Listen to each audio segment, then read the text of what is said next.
Let's make your job easy.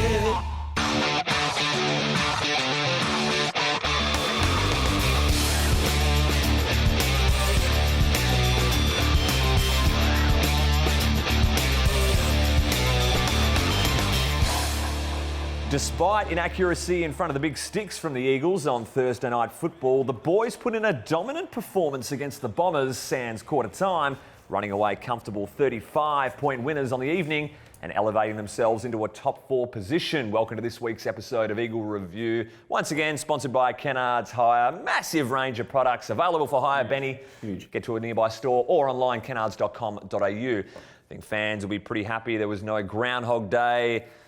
Similar results to last year on the corresponding fixture, Benny, the old 8-0 action. Instead, the boys playing a very solid brand of footy on the night after trailing at quarter time and really to smash the time in forward half until quarter time and three-quarter time.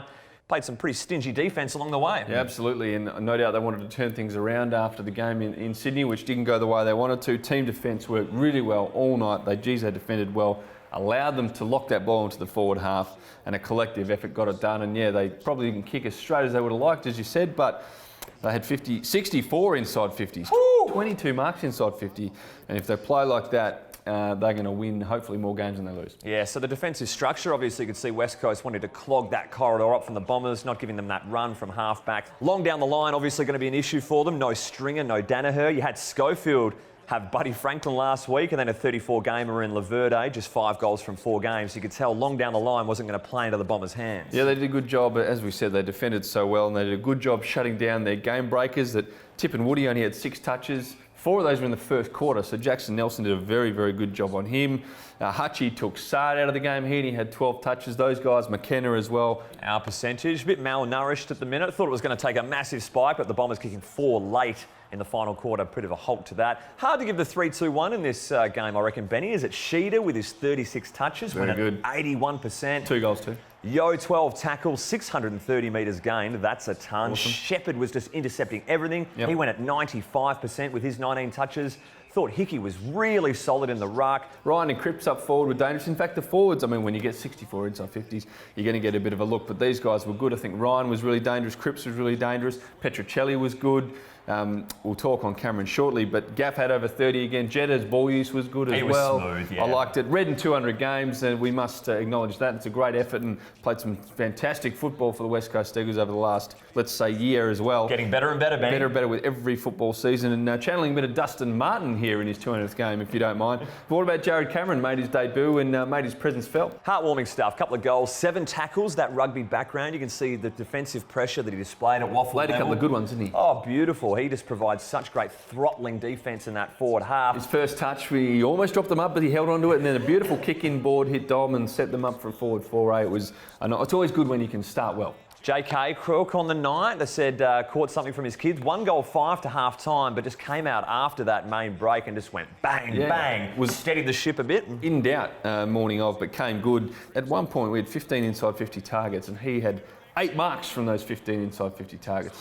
That's a good strike rate. Not a bad strike rate. 3 of those contested. So good ball use, putting it where the big man can clunk him, and he was clunking him. Jeremy McGovern down the other end, 7 grabs, was stopping the majority of entries from the Bombers. But his bump on Guelphy's going to get a fair bit of attention over the weekend. It will. We'll see what happens. Guelphy came back on, I'm of the understanding, and but then ended up going to hospital to have a few scans. So at this time of recording, we don't know what the outcome is, but we will see. Yeah, a couple of reports on the night. Luke Shuey getting this head-high bump from Bell Chambers. Probably lucky from Big Tom that Luke Shuey bounced back up and he played the majority of the game. Is Liam Duggan the most elite opposite foot kick in the side, or is that one of the luckiest disposals you see on the night? Taking a 1-kick sample size, the answer is yes. That is an absolute corker on the right, and Liam, use your right foot more often, I would say. I got roast coming up the wazoo thanks to Kennards Hire. I'll kick it off. Enjoyed Gov's 5-metre kick here. Unsure what was happening. Shield flat out just gave this ball to Hearn. Thank you very much.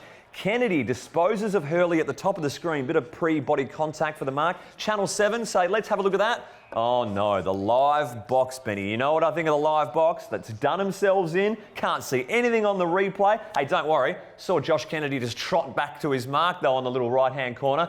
Beautiful vision there. Hurley, not the only thing looking after the old man hamstrings, got done bold, clean bowled in this one, going through for a goal. Dom Sheed forgot running away with the ball here. That's always funny. The boundary umpire slipping him a gentle reminder. Yowie saving Duggan's bacon here with the saving a roast for Duggan for this one. Nice one-hander. Petrocelli goes through the legs. He's a basketball man. And hit the deck as well. And hit the deck. What a combo. Yep, turning it back the clock to the basketball days. We got Redman here, little gut kick. I think Oscar Allen, little cheeky foothold, turned into a bit of UFC there. Yo forgot you can't handball through a human. He might learn from that mistake there.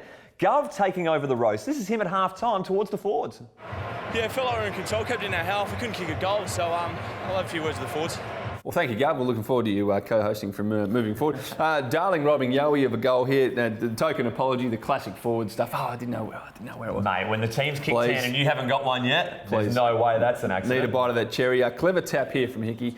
Didn't see Hutchie on the left very often, but cooked that just over there, just a bit outside. Is this the worst kick out of 2019, Benny? Almost a roast that we didn't get a goal from it, to be honest. Darling attempting the big tap down the line. I think just making contact in the first place would be a good start. Channel 7 are back here, Benny Roberts. Petrocelli with the ball too far out to score. Hutchings offers the lead in the pocket. Oh, looking forward to see how this goes. No, I wouldn't mind seeing how Oscar Allen and Hooker are chilling at the top of the goal square. The director falling asleep at the wheel there. BT slept through the production meeting, checking who his staff were for the night, thrown down to the boundary line reporter. Here he goes.